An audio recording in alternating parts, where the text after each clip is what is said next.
नमस्कार दोस्तों, पाकिस्तान ने सालों तक दूसरों के लिए जो कांटे बिछाने का काम किया था, वही कांटे अब उसके सरदर्द बनना शुरू हो गए हैं। जी हाँ, मैं बात कर रहा हूँ उनके द्वारा पाले गए आतंकवादी संगठनों की, और इनमें से एक है तालिबान। आज के दिन तालिबान की ताकत इतनी ज्यादा बढ़ चुकी है कि वह कहीं भी किसी भी घटना को अंजाम दे सकता है, और जब से उसके हाथ अफगानिस्तान की सत्ता लगी है, उसके हौसले और ज्यादा बुलंद हो चुके हैं। अब बात करते हैं असल में हुआ क्या है। खबर आ रही है कि पाकिस्तान की आर्थिक राजधानी कही जाने वाली कराची में एक आतंकवादी घटना को अंजाम दिया गया है।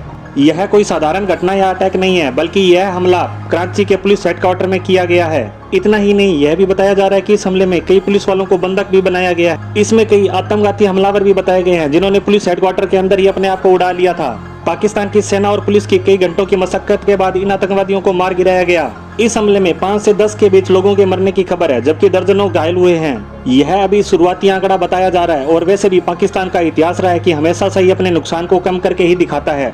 और अब तो वैसे भी वहाँ के हालात खराब चल रहे हैं, तो जनता भड़क न जाए। साथ ही वहाँ एक क्रिकेट टूर्नामेंट PSL चल रहा है, जैसे हमारे यहाँ IPL होता है। हमले के समय कराची में इस टूर्नामेंट का एक मैच चल रहा था, तो पाकिस्तान की सरकार यह दबा भी है कि वह इस हमले की खबरों को ज्यादा न फैलने दे, क्योंकि पाकिस्तान में फिर से क्रिकेट की शुरुआत होना शुरू हुई है। और अगर यह खबर ज्यादा फैलती है तो अंतर्राष्ट्रीय स्तर पर गलत मैसेज जाएगा और टूर्नामेंट रद्द करना पड़ेगा। परंतु जो होना था वो तो हो ही गया। इस हमले के बाद पाकिस्तान के अंदर सुरक्षा इंतजामों को लेकर सवाल उठना शुरू हो गए हैं, और बात जब पाक की आर्थिक राजधानी में इस तरह का हमला हो जाए, और वह भी पुलिस हेडक्वार्टर के अंदर, जिनकी स्वयं की जिम्मेवारी होती है इस तरह के हमलों को रोकने की, और उसी के घर में इस तरह की घटना हो जाए जहां भारी सुरक्षा इंतजाम होते हैं। साथ ही बताया जा रहा है कि इस पुलिस मुख्यालय में पाकिस्तान की सेना के रेंजर भी सुरक्षा के लिए तैनात रहते हैं। उन सबको भेद कर अगर हमलावर अंदर घुसकर हमला कर देते हैं तो सुरक्षा इंतजाम पर तो सवाल उठेंगे ही। साथ ही आतंकवादियों के हौसले को भी समझना होगा कि वह किस बुलंदी पर है। अब बात करते हैं यह हमला आखिर किया किसने है।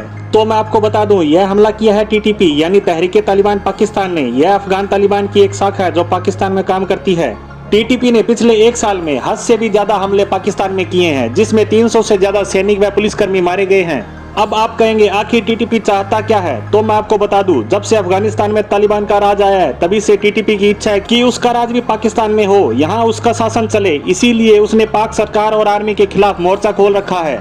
TTP चाहता है कि पाकिस्तान में शरिया कानून लागू हो। यहाँ TTP का साथ दे रहा है अफगानिस्तान तालिबान और कुछ बलूच नेता, जो अलग देश बलूचिस्तान की मांग करते आ रहे हैं। इस हमले के बारे में बताया जा रहा है कि ये सब हमलावर पाकिस्तान पुलिस की वर्दी में आए थे, इसीलिए उन पर किसी को शक नहीं हुआ और वे अंदर घुसने और हमला करने में सफल रहे।